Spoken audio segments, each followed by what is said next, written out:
Many buyers are concerned about the current economic circumstances, the tariffs from the U.S. that have been extremely challenging was out for of the Canadian control economy. before the tariffs hit. Your government was responsible for doubling housing costs in this country before the tariffs hit. Well, But let's look at the record on that key promise. Between 2008 and 2018, housing prices soared. Homelessness got even worse. Today, both issues are worse than ever before. So why should Canadians trust you to tackle this issue today as Canada's housing minister? Minister, it would seem that the cost of construction is so high that builders cannot build at a price that consumers can afford. This is the legacy of your government. This guy's garage.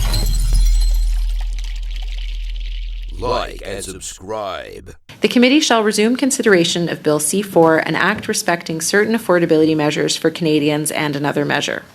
I would like to welcome our witnesses, the Honourable Minister Gregor Robertson, the Minister of Housing and Infrastructure, thank you for joining us, as well as Deputy Minister Paul Halucha of the Department of Housing, Infrastructure and Communities. Thank you, Chair. Minister, how many housing starts will Canada see this year? To the member, we're on track at this point, about 14% higher than last September, the CMHC number. So we're tracking north of 250,000 starts this year. If it's annualized, what's the closer number? to 280, but somewhere between 240 and 280 would be my. Your housing department says that housing starts will be down this year.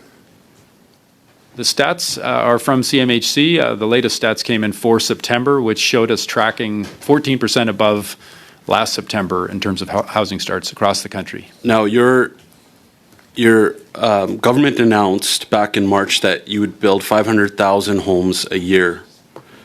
And with that announcement, if you look at the numbers, that means that you would have to build 57 homes per hour, per day, every year. Are you on track to build 50? Are you currently building 57 homes an hour? To the member, we are not. Canada is not building at that scale. That is a longer-term goal.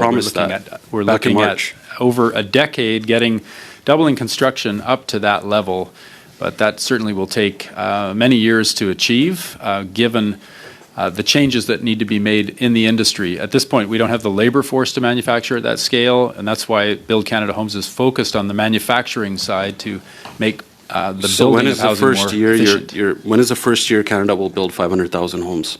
Well, the language that we've used is over the next decade. So I think it's reasonable. It's still very aggressive and ambitious to get to 500,000 over the next decade. But that's what we need to scale up to. I mean, giving yourself that much leeway without any specifics is a little bit misleading. Can you tell us what year would be the first year over the next decade that Canada will see 500,000 homes being built in the year? The goal is to get to 500,000, to double construction over the next decade. So it's ramping up to that level. That will start to make up the ground of the gap that we have in housing supply as identified by the stats and CMHC research. Well, your own housing department, CMHC, says that housing starts will decline next year by 4.1%. How do you square that? Well, that's a projection. We can only work with the facts we have in front of us, which for September were a 14% increase over last year, or that is what we're tracking. Pre-sales are down in some markets, Vancouver and Toronto, as the examples that we're concerned about. And that's why we're pulling out all stops with Build Canada Homes with measures like this that will get more affordable housing built, that will get home ownership opportunities with new homes that the industry can build. We want to see Minister, why are sales down? Sales are, given the global economic conditions right now, I think there's a lot of uncertainty in the markets, particularly in the Minister, big cities. Are you saying global factors have something to do with Canadian home prices? Like, are you saying that we import our own land and homes? What I'm saying through the chair is that many buyers are concerned about the current economic circumstances, the tariffs from the U.S. that have been extremely but home affordability challenging was out for of the Canadian control economy. before the tariffs hit. your government was responsible for doubling housing costs in this country before the tariffs hit. Well, I can speak from experience in my city in Vancouver. We had a housing crisis 20 years ago. Which has one of the worst records, by the way. And 20 years ago, that affordable housing crisis was already impacting us, and we saw for 10 years the Harper government do nothing to make housing more affordable in my city, and that housing problem was is half the cost when the Harper government was in. And it doubled. In Vancouver, you look at the housing After market you between became 2005 mayor, yes. and 2015. Well, there was housing costs have dramatic doubled rise. since 2015. And Minister, respectfully, your government spent $89 billion on housing, supposedly, to make housing costs come down. Rents and mortgages have doubled since your government spent more than $89 billion. Now your government is creating a fourth bureaucracy after the first three were responsible for doubling housing costs that made sure that young people lost the dream of home ownership. 9 out of 10 have given up on home ownership. And unless someone has the bank of mom and dad in this country, they don't have enough money for a down payment on this house. If the first three bureaucracies failed and you spent more than $89 billion to accomplish all that, what's this fourth bureaucracy going to do? Through the chair, I am very confident that Build Canada Homes, with an initial $13 billion investment, will be able to make housing more affordable for Canadians. We are last seeing, 10 years of your government have proven wrong. Through the chair, I was elected 6 months ago, and so the government that I'm part of now is rolling out this tax measure to save first-time home buyers $50,000. It's all the same policies, so we don't believe that there's anything new. This is a new tax measure through the chair to save first-time home buyers $50,000 on a new home. Okay, and that will I have help limited time. with I'll ask you affordability. one last thing. CMHC executives received bonuses every year, even though housing starts decreased. And housing has doubled in this country. Can you confirm if CMHC executives will receive bonuses this year for doubling housing costs? Very brief response. Through the chair, I can get back to the member with those details. I haven't seen the latest on CMHC bonuses for the year. Please, Great. please, we Thank expect you, to Mr. get Hillen. back. That's time. I was home last week, and I visited a lot of potential businesses that are looking into modular and prefab. What is in our program that we've announced that's going to help leverage dollars for modular and prefab construction, particularly in Atlantic Canada, where they applaud what we're doing on skills trading, but that's going to take some time to develop a workforce to address the stick building that has been going on traditionally. So what specific have we announced that will deal with promoting modular homes and prefab components for house building? Mm-hmm. Yeah, thanks to the member for the question. We're seeing opportunity with factory-built housing components, in some cases entire modular homes, and in many other cases it's components like walls and floors, kitchen and bath pods, different pieces of homes that can be manufactured in a factory and then assembled rapidly on site. We are looking at having criteria in the Build Canada Homes investment policy that maximizes the content of manufactured products, Canadian manufactured with Canadian materials, Canadian workers, Canadian building technologies. We want to see all of that advance as part of investing in the Canadian economy and accelerating the construction of housing. We know we can manufacture in a factory year-round, literally 24/7, 365. So very efficient, as with all other products basically that we have. We manufacture them in factories. We need to be shifting our home manufacturing into factories, and we're seeing less than 5% of Canada's housing stock is actually manufactured in off-site in a factory. In Europe right now, I think the leader is Sweden, with almost 50% of their homes manufactured in factories. So we need to catch up. We need to see our manufacturers advance their technologies and create more jobs. That'll help with productivity. Fewer workers working in factories can produce a lot more homes, which speaks to the earlier question about doubling housing construction. The only way we can do that is if we invest and support the manufacturing industry to be more productive in putting homes together. Minister, do you believe the housing market in Canada has become more or less affordable since the Liberals were elected in 2015? Through the chair, housing has become less affordable probably since the day I was born. By nature, it has increased over many decades, and certainly over the past couple of decades since my first election in 2005. On the West Coast, prices were escalating quite dramatically, as you would know. Do you think the policy decision by the Liberal government to effectively double or even triple immigration rates into this country contributed to the rapid increase in prices and the corresponding decrease in affordability? Through the chair, I can't speak to the immigration policies that precede my time here in Ottawa, but you think it had an effect on price? I mean, you're the housing minister, so you think the rapid increase in immigration negatively, like increased housing prices and negatively impacted affordability? Through the chair, there are a number of factors that affect housing affordability. Certainly, interest rates escalating over the years. Is immigration one of them? Immigration is a factor. There are a number of drivers depending on how much we're building and how many people are in the market. So you would acknowledge the rapid increases in immigration rates decreased housing affordability in Vancouver and other cities across Canada? I would certainly acknowledge there are many factors that have made housing less affordable across the country, including the federal government for several decades not investing enough in non-market housing. Do you think the policy to double or triple immigration rates was the right one as it pertains to housing prices? Through the chair, I'm here to talk about the first-time home buyers tax break on GST. So that's where I want to focus my remarks. That's why I'm before the committee. You have no opinion on, as it pertains to immigration rates, as you're Minister of Housing, so as it pertains to housing prices. You've got no opinion on the matter. Exactly. I'm the Minister of Housing and Infrastructure, and I'm here to speak about the first-time home buyers tax break. Okay. What city or major city, what major city in Canada would you say has the worst housing affordability in Canada right now?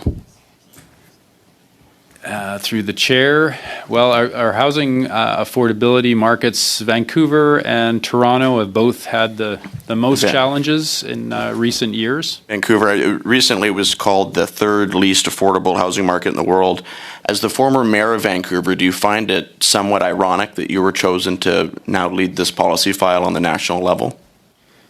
Through the chair, quite the opposite. I think having lived through many challenges, getting affordable housing built and seeing prices escalate in my city as mayor, seeing inactive governments like the Harper government that did not deliver on making housing more affordable.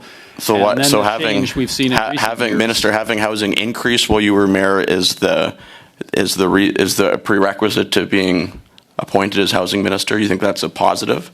Like that's a positive experience? Through the chair, I think understanding how housing works at the local level and understanding the importance of strong partnerships with the federal and provincial governments is critical to understanding how we make housing more affordable. I do remember the old adage that you learn more from your failures than your successes, although this might be taking it to another level. I mean, you oversaw the creation of the Vancouver Affordable Housing Agency, which was established to create more housing units primarily. You also promised, you ran as mayor to end homelessness in Vancouver, and I want to give you credit. You were the longest consecutive serving mayor in Vancouver's history. But let's look at the record on that key promise. Between 2008 and 2018, housing prices soared. Homelessness got even worse. Today, both issues are worse than ever before. So why should Canadians trust you to tackle this issue today as Canada's housing minister? Through the chair, I appreciate the member citing some of the examples which did yield very good results. The Vancouver Affordable Housing Agency has built thousands and thousands of affordable units of housing in partnership with the federal government in recent years, has delivered significant affordability in Vancouver.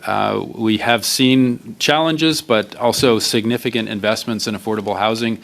And that's what we need to see across the country. Minister, quickly, just in my last bit of time here, you previously said that you did not believe housing prices needed to come down in Canada. Do you still hold that view?